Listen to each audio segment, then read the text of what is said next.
আসসালামু আলাইকুম। কেমন আছেন ভিউয়ার্স? আশা করি যে যেখানে আছেন ভালো আছেন, সুস্থ আছেন। নতুন আবার একটা রেসিপি নিয়ে হাজির হলাম আমি। আর রেসিপি যদি আমার ভালো লাগে বেশি বেশি লাইক শেয়ার কমেন্টস করে আমার রেসিপি পাশে থাকবেন। তো শুরু করা যাক আজকের রেসিপি কি আপনাদের সাথে শেয়ার করছি। আজকে আমি গরুর ভুঁড়ি রান্না করব। অনেকে বট নামে এটা পরিচিত। গরুর ভুঁড়ি বা বট যেটাই বলেন, আজকে আমি সেটাই রান্না করব, তাই ভাবলাম আপনাদের সাথে একটু শেয়ার করি।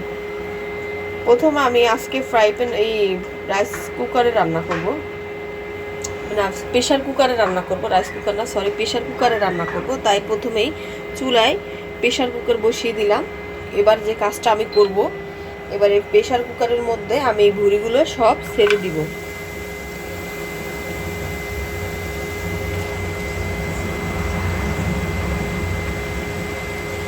এরকম প্রেশার কুকারে সব ভুঁড়িগুলো ঢেলে দিয়ে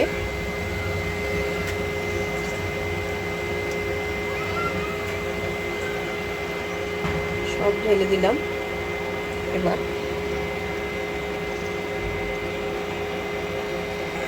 এবার আমি যে কাজটা করব, এই প্রেশার কুকারে এবার আদা রসুন বাটা বেশি করে দিয়ে দেব। যেহেতু গরুর বট রান্না করছি, তাই একটু বেশি মশলা দিব আমি। আদা রসুন বাটা দিয়ে দিলাম, এই যে প্রায় 1.5 টেবিল চামচের মতো আদা রসুন বাটা। তারপর হচ্ছে জিরার গুঁড়া এরকম 1.5 টেবিল চামচের মতো, 1.5 টেবিল বা 2 টেবিল, আমি 2 টেবিল দিব। জিরা আর ধনে একসাথে আমি করে নিছি এগুলোর মধ্যে, তাই আমি জিরা ধনে এক লগে দিয়ে দিলাম এটার মধ্যে।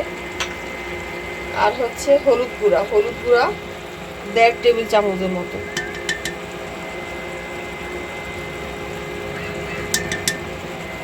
আর শুকনো মরিচ আপনারা আপনাদের ঝাল অনুযায়ী খাবেন। আমি প্রায় 2 টেবিল চামচের মতো গুঁড়া মরিচ দিয়ে দিলাম।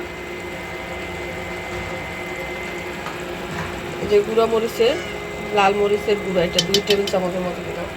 এবার পরিমাণ মতো লবণ দিয়ে দিব, স্বাদ মতো।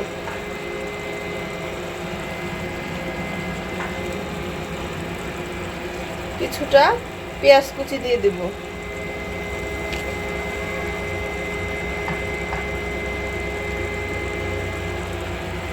যেহেতু গরুর ভুঁড়িতে আপনার তেল চর্বি থাকে, তাই আমি একটু সয়াবিন তেল দেবো এটার উপর দেওয়া, কম পরিমাণ, বেশি না, কারণ এমনিতেই ভুঁড়িতে প্রচুর পরিমাণ তেল থাকে, তাই আমি একটু কম তেল দিলাম, সয়াবিন তেল।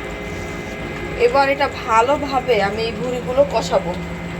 মশলা যেহেতু আমি কাঁচা মশলা দিছি, এর আগে থেকে আমি মশলা কষিয়ে নিই, তাই এখন আমি ভালো করে এগুলো একটু কষিয়ে নিব, যাতে কাঁচা গন্ধ, মশলার যে একটা কাঁচা গন্ধ।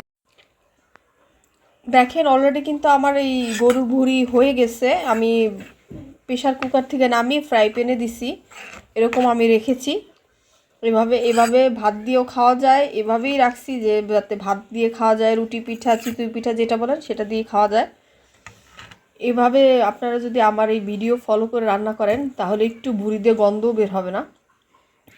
আর আপনাদের সবসময় বলে রাখি, আমার ভিডিওগুলো একটু বেশি বেশি শেয়ার দিবেন, আমার পাশে থাকবেন। তো ভিডিও যদি ভালো লাগে তাহলে অবশ্যই শেয়ার, লাইক, কমেন্টস করে আমার পাশে থাকবেন। আজকের মতো ভিডিও এখানে শেষ করছি। আপনারা সুস্থ থাকবেন, ভালো থাকবেন। আসসালামু আলাইকুম।